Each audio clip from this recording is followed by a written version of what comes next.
Lastly, we have the special test for the elbow. So the first one I'm going to start out with is the valgus stress test.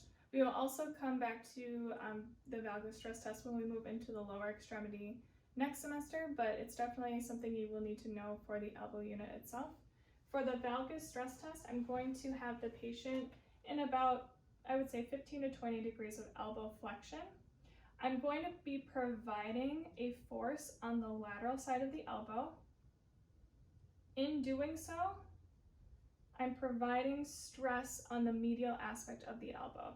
So I'm pushing on the lateral side, which is causing tension or a pulling sensation on the medial side of the elbow. So if there was any notable pain, if I felt any excessive laxity, if I compare it to the other side, then that may be indicative of a UCL tear or sprain.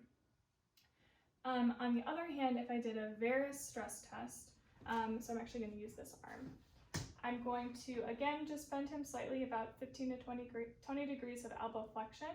I'm going to place my hand on the medial aspect of the elbow, providing that stress to the lateral side of the elbow here. So again, if I note any laxity with that, so if there's hypermobility compared to the contralateral side, or if he reports pain on the lateral side as I'm pushing medial, then that may be indicative of a potential RCL tear or RCL sprain.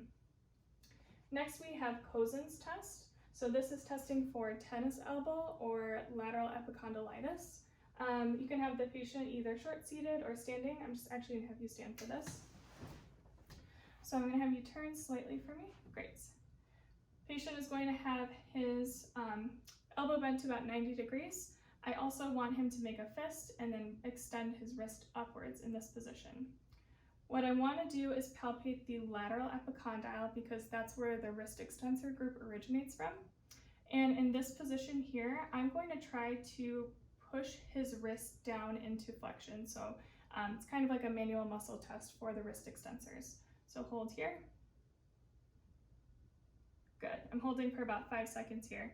If I feel any crepitus or if there's any pain where my thumb is, then that may be indicative of lateral epicondylitis or some irritation at the origin of the wrist extensor group.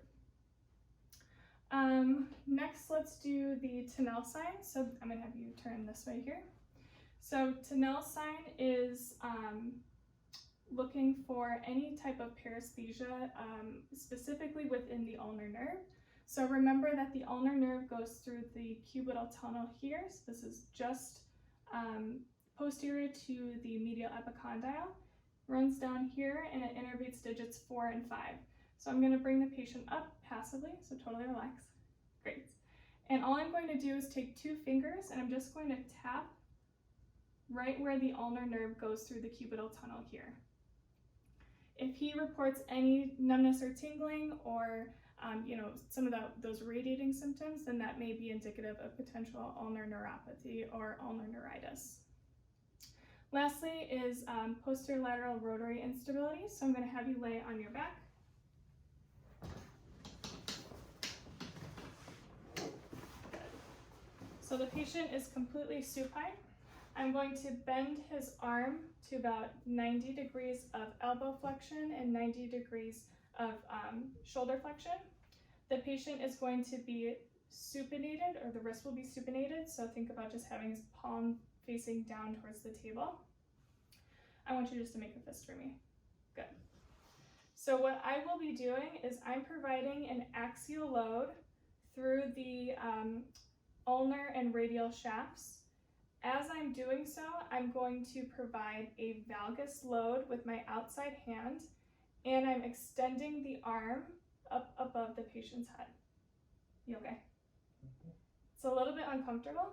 So again, I have this axial load providing a valgus force, valgus meaning I'm pushing medial, and then I'm extending the patient up above his head. It's a slight shoulder flexion. This is looking for potential instability within the elbow joint. This is particularly common in pitchers who are constantly doing that overhead motion. If he is muscle guarding or if I feel any type of clunking, then that would be a positive sign.